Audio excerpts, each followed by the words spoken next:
will be on time, but as usual, it took rounds over Mumbai and landed late. On the dais, director of the institute, Mr. Sathe, the author for whom we are all here, Mr. Patvardhan, Professor Kodukar sir, my close partner in trying to do industrial relations exercises in many companies, Mr. Arvind Shravati, and of course Subhaya. This book was launched in Marathi first, and this is the first launch of English edition. And even before I start, I have to be careful that I don't bring my thoughts into the audience here. So I will be talking largely about the book. My, in a sense, relationship with him, I don't know whether to call it relationship, because I always learn from him and consider him to be a guru. He's almost from the beginning of my career, so 45 years.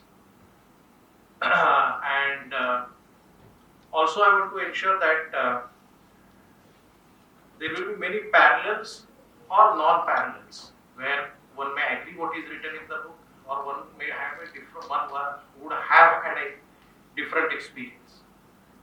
But I don't want to state my experience. I want to dwell on the book only. Coming to the book, in the preface to the book, very interestingly, Mr. Vidyadhar Daate has written the preface. Now, Vidyadhar Daate is a very renowned journalist. And he has written about journalists on contract in the press at that point of time. Having worked in Bennett Coleman for a short period of time, I can tell you this whole contract thing among white collars is not of today, it was even there. The author, the journalist who has written the preface, Mr. Daate, speaks about it. And again, why journalists on contract? It was only to circumvent the wage board salaries. So therefore, what we have been saying, and I have always been saying, and me and Arvind Shravati, wherever we get to speak, we always speak, that if at all you consider contract labor as a flexible workforce, we should not consider contract labor as flexible workforce. Flexible workforce can be temporary workers in a pure technical HR point of view. Contract workers are for something which is non-core, and I am saying this especially for students, because you please don't go with a legacy that we have said which in a sense are wrong. You may not be able to change it, but your thought should be very clear on this. So contract labor cannot be used for cost arbitrage exactly for what it is used. It can be used for non-core, or if at all we are tolerant to say, ठीक है, flexible के लिए भी लगा. But this cost arbitrage factor was there even in 1984 when I passed out, because I have seen journalists working on contract. And therefore that dvandva of cost arbitrage versus flexibility arbitrage is old enough. I don't know when it will get cured or whether it will get cured. Looks like it is going to be legitimized by the new labor code. Don't know, we cannot pass a quality judgment because that is not the topic today. But I just wanted to touch points with you, especially students, because when you read the new labor code, there will be many things which you may find which are starkly different. For some strange reason, since it is about journalists have been made eligible for gratuity after 3 years. I don't know why in the new labor code. Anyway, that's not the subject.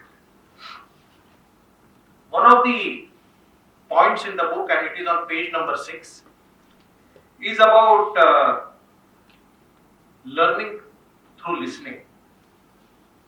For those of you who are of my generation here will certainly remember Sharad Gangal, who used to write a labor column in Maharashtra Times and later in Lok Satta under the pen name of Kunal. And he, in a sense, he was also a journalist. He was a newsreader on Marathi Mumbai channel. And And such was his profound writing that anybody will get influenced by what he states, which used to be more philosophical and not a incident per se.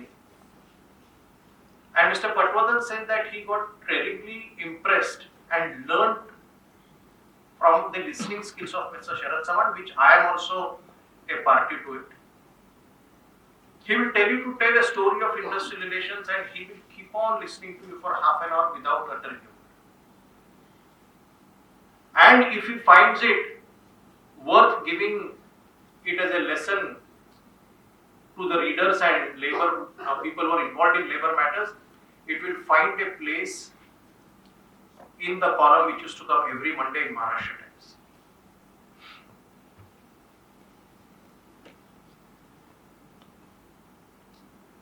The book also refers to that very tragic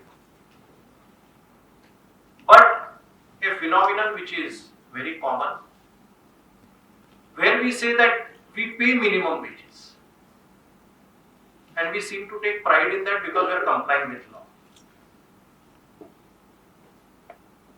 And day before yesterday I circulated to the alum group of MILS, or somebody else circulated, I don't know, somebody else circulated the minimum wages across the country. Surprisingly, West Bengal still gives 9,000 rupees as minimum wage. With all the history of championing the cause of labor, it is still at 9,000, whereas small states like Nagaland, Mizoram, Arunachal Pradesh are past 11,000. Tamil Nadu is low, despite being such an industrialized state. Gujarat, Maharashtra, etc. fall in the same more or less range. But the mention especially of minimum wages here, in terms of taking pride in paying minimum wages, I think he is trying to tell us that we in nature are not made for it. And this is especially for students, and wherever I speak to students, I tell them that everything you may not be able to change. But if you have to take inspiration from this book, you have to at least raise it. You may not be in a position to install a decision of the company.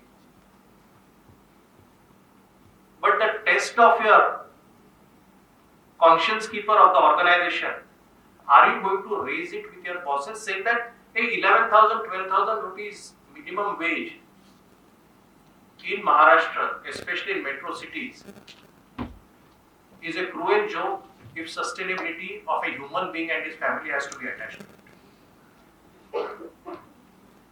There is a value dilemma which Mr. Patvardhan has gone through in this book, and he writes about it.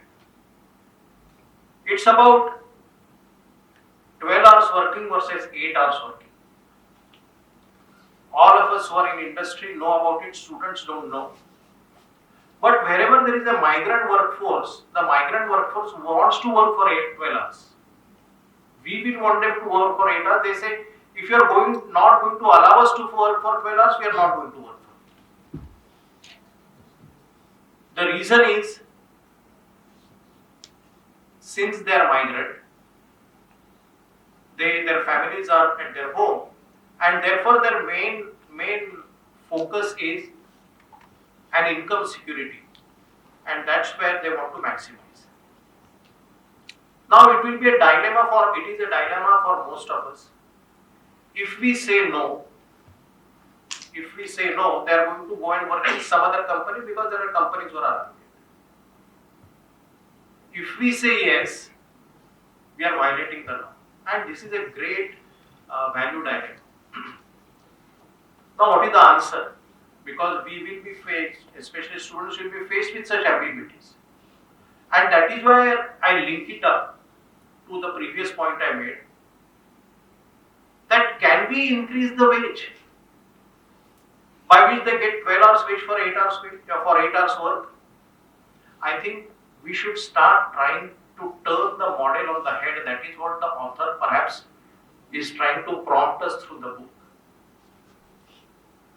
By which If we try today, maybe 5 years, 6 years later, we may get the answer. But what happens is, as it is said, the voice of sanity gets lost in the noise of competitiveness.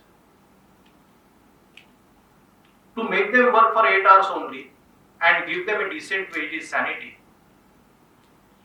But the whole ecosystem around you makes you say, like, ये 12 घंटा ठीक है ना, सब जगह पे चलता है. But we have not come into HR to, probably the author is trying to tell us, to allow that to allow something. I know I am throwing a problem without having a solution, but these are some of the ambiguities that one will have to face. But there are great examples. There is a mention on many pages and a chapter perhaps on Govind Kaka, as he is referred to, who owns diamond finishing business in Surat, and where he has actually implemented the flexible arbitrage for contract workers. So all the contract workers in his company get the same wage as permanent employees, and all other facilitators say that need not be true. So are there no examples? There are examples of where these things are tried, and that is the egalitarian society that our constitution wanted to create when we talk of directive principles. But unfortunately, directive principles are talked less, and fundamental rights which I should have are talked more, and duties are given away because directive principles are there for me to implement, and therefore I don't want to do it. One very interesting quote, which is in the early part of the book, is about, we all started as welfare officers, and Mr. Patvardhan was responsible for canteen in the Bhandu factory. And in one of the meetings where the director was also sitting, one of the union committee members said, "Oh, canteen ka geyser nahi chalta." Now this may sound very trivial to you, but it's a very important element of the book from a learning point of view, which never gets written, and I'll tell you what it is. Mr. Patvardhan said the director HR told me, and which was his life lesson, that please try to understand that your manager only or manager alone doesn't assess you. There is a parallel partners who work with you who also assess you, and that is the union leaders and workers. So you have to keep in mind, just because they represent the workers, they are no less important because they observe you the most. The second thing which is unarticulated in this point is, we often think that we should do some big things. But according to me, if you have to create an impact, actually the small things that we do and don't allow acts of omission and acts of commission which are detrimental to the company, actually create an image of yours in the company. And though this point is very small, according to me, the learning it gives is of tremendous importance.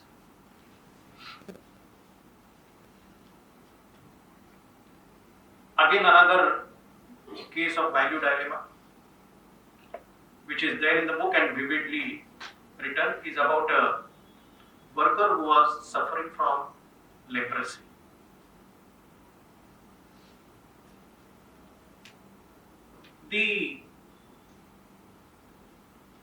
In his chair, sitting as somebody who is responsible for people, all the tests of the worker were done, and there was a report that it is no more contagious. But the supervisors, perhaps under whom he was working, were not ready to accept it. The workers in the department were taking care of him by, so that he doesn't. There is no fear that he may spread it to somebody by keeping some utensils, etc., separate for him. So they were ready to accept him, but a section of people were not ready to accept it, despite it not being contagious. Today it's easy to say that all of us, we know that it was said that when HIV was at its peak, that you cannot deny employment if somebody has HIV. But this kind of enlightenment was not there at that point of time, and those were the challenges. Unfortunately, the worker himself said that I would rather go rather than facing the humiliation. And there is a sense of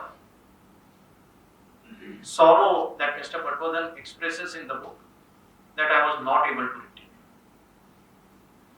All he said he could do is give him something extra as severance.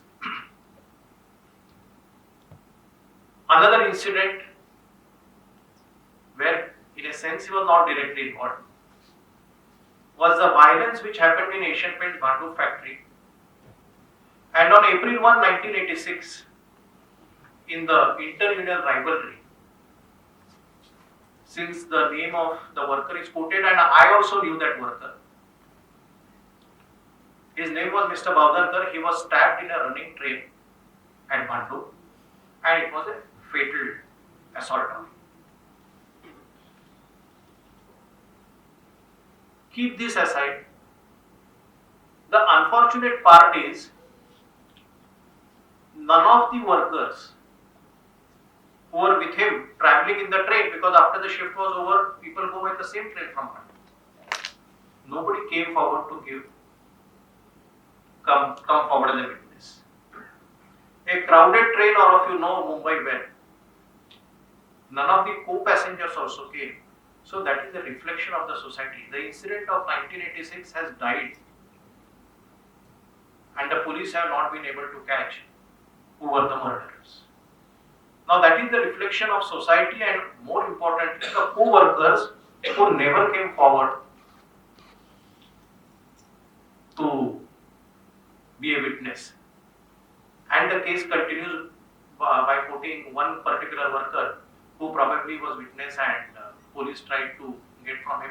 But I would leave it to you to read it, because by telling it, perhaps the essence of reading and its impact on you will go away. So I will request all of you to read it. Like Mr. Govind Kaka, Mr. Patvardhan is on the board of High Tech, and the owner is Mr. Monkar. One of the best examples of lean management, which he practices in his company. And it's about profit sharing, which somebody is really practicing. There is almost no distinction between permanent workers and flexible workers. And therefore, what is important is, in the midst of this madness, there are islands of what is exemplar, and that is what should encourage youngsters to be in this profession. Because you may find somebody, or you should go and find somebody with whom you would like to work. Perhaps, and these examples the author has given, according to me, to tell you that things are not so bad and there are good people.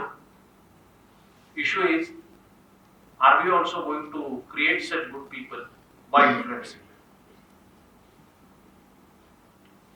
Page 75 of the book quotes of a very peculiar case in Asian Paints.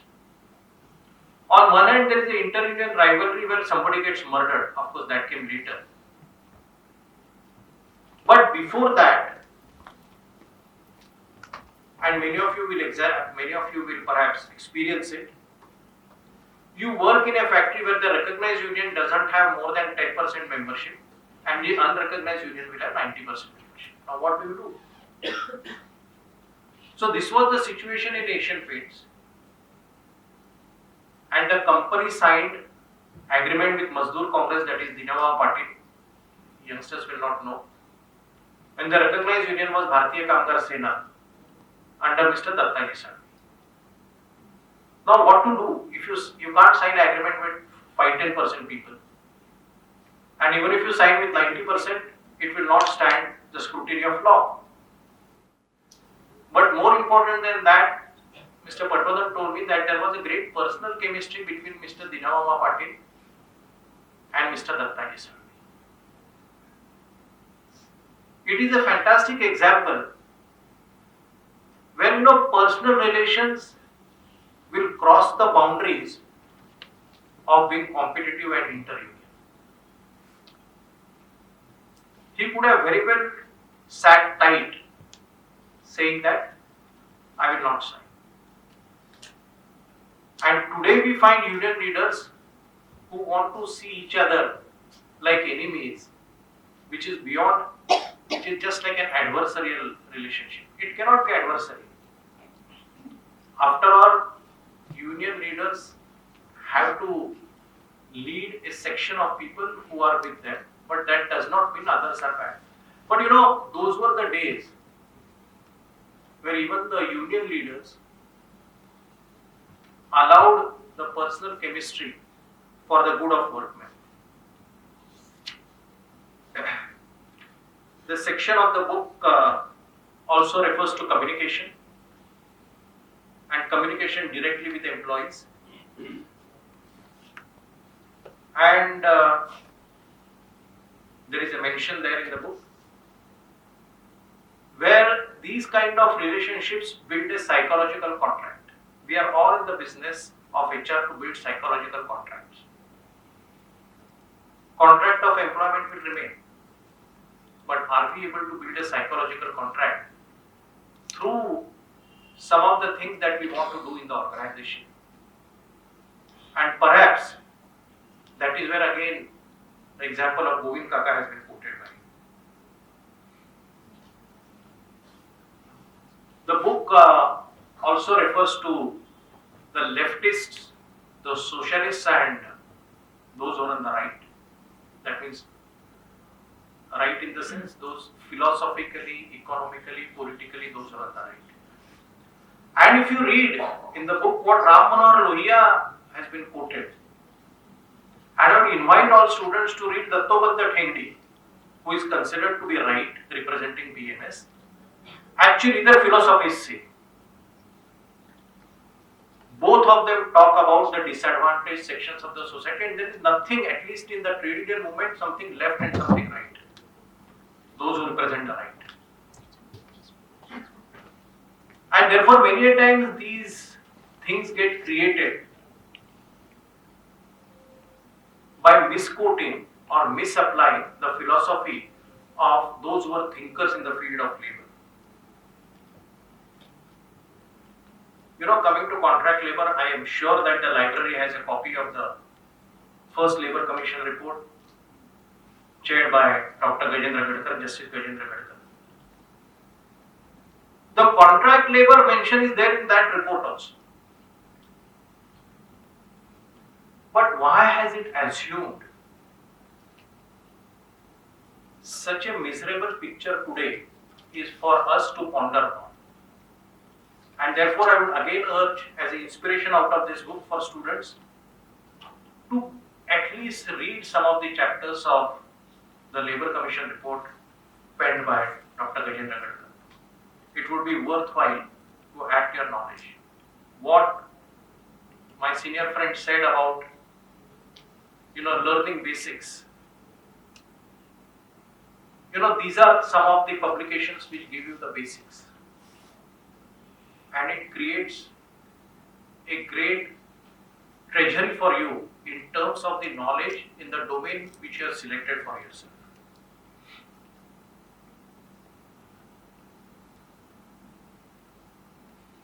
Again on contract labor, there is a mention that about contract labor, if there is a dispute, many a times the contract labor get affected very badly.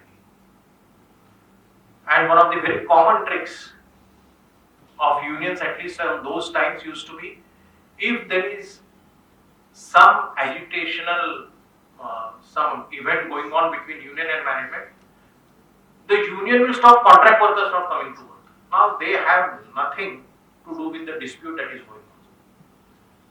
But they were denied of the income to arm twist the management. Now those poor chaps who were getting minimum wages were forcibly not allowed to come to work. But again, there are good examples. Mr. K.H. Dastoor, who is now very sick and he is out of action almost for 15 years now. When I was in Cadbury, he was the president of the union. And when the union went to tell him that contract labor ko band karenge, he said, who has given you the right to deny them their income? If you have the guts as a union, you fight your own battle. Don't, in a sense, in today's lingo, don't make a human shield of contract workers to protect yourself. So therefore, again and again, there is this exploited class of people which gets mentioned, and that should convey the severity to you. See, reading the book as something which is disjointed, don't do it from that point. What is the meaning that we are getting out of that book is very important. The Bharat Petroleum Corporation, for so many years, maybe more than 20 years, especially the women workers were remaining as on contract or minimum wage, and suddenly one day told not to come. And therefore, is it this kind of an industrial society we want to create? Is perhaps the book is asking us. And we should read it from that point of view. The worst case, again quoted in the book, is about record. Since the name is there, I am quoting. A factory based out of Chakan, which used to make your domestic appliances, you may have it. On the eve of Diwali, gave a long weekend to its employees, and after Diwali, when they came, they were told that the factory is closed and your employment is gone.